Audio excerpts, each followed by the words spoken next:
Hello, moi c'est Camille Maury, j'étais dans la saison 10 de Top Chef dans la brigade du chef Etchebest et aujourd'hui je travaille dans son nouveau restaurant Maison Nouvelle à Bordeaux.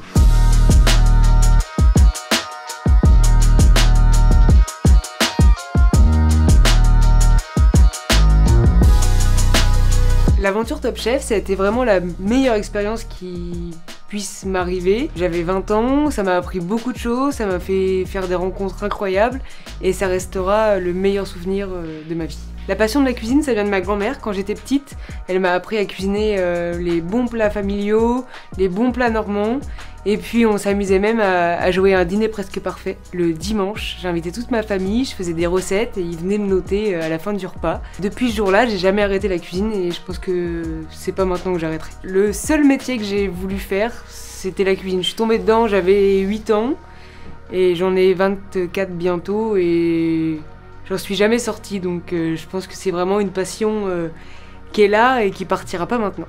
Dans ma cuisine, il y a pas mal de choses qui m'inspirent, il y a surtout le côté familial, je suis très famille, et puis quand je repense à tous les moments où j'ai cuisiné avec ma grand-mère, forcément j'essaye de refaire ses recettes à ma façon bien sûr. C'est vrai que je m'inspire beaucoup de certaines femmes chefs en cuisine, parce que je trouve ça hyper intéressant de voir comment elles ont évolué, et je voudrais bien sûr tracer mon chemin comme elles le font elles. Les qualités pour devenir une bonne cuisinière, je pense que c'est la détermination, et il faut savoir apprendre de ses erreurs, parce que tous les jours on produit, et tous les jours on fait des erreurs, sauf qu'il faut savoir se remettre en question. Chaque critique qu'on reçoit d'un client ou de notre chef ou de notre collègue, c'est toujours constructif et c'est jamais à prendre à la légère, parce que je pense que notre travail de demain il peut être meilleur que celui d'aujourd'hui.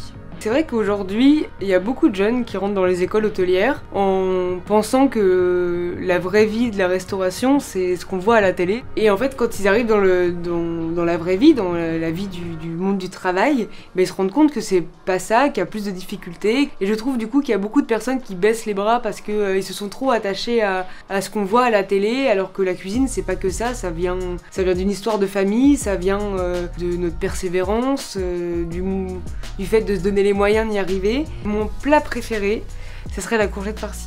Simple, efficace, mais quand c'est bien fait, qu'est-ce que c'est bon.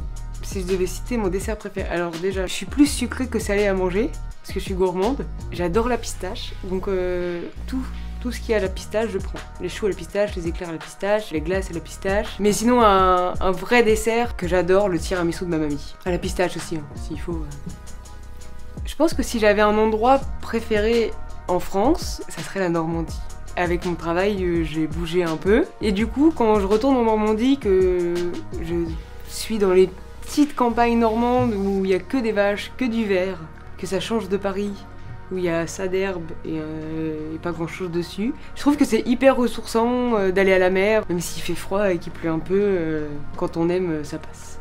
Avec qui un plat à 4 mains? À part Philippe Etchebest, parce que voilà. Anne-Sophie Pic. C'est une chef que je m'identifie beaucoup, autant dans sa personnalité qui est assez réservée, qu'on voit pas trop, mais quand on la voit, elle est là et elle agit. Autant que dans sa cuisine, dans ses dressages qui sont toujours très féminins, très colorés, je trouve que c'est une chef dans laquelle je me retrouve beaucoup. Quand j'étais partie de Top Chef, ils ont fait une épreuve avec elle. J'avais envoyé un message sur Instagram en disant que j'avais été très déçue de pas la voir le jour de la diffusion, et elle m'avait répondu en me disant que les gens lui avaient dit que j'aurais voulu la voir, et du coup elle avait gentiment répondu et ça m'avait beaucoup touchée. Si je devais donner un ingrédient un peu sous-coté, mais qui est hyper bon, le foie de morue. C'est rare les personnes qui mangent du foie de morue, mais du foie de morue fumé sur une petite tartine grillée, je vous promets, à l'apéro, avec un petit verre de vin blanc, ça passe nickel.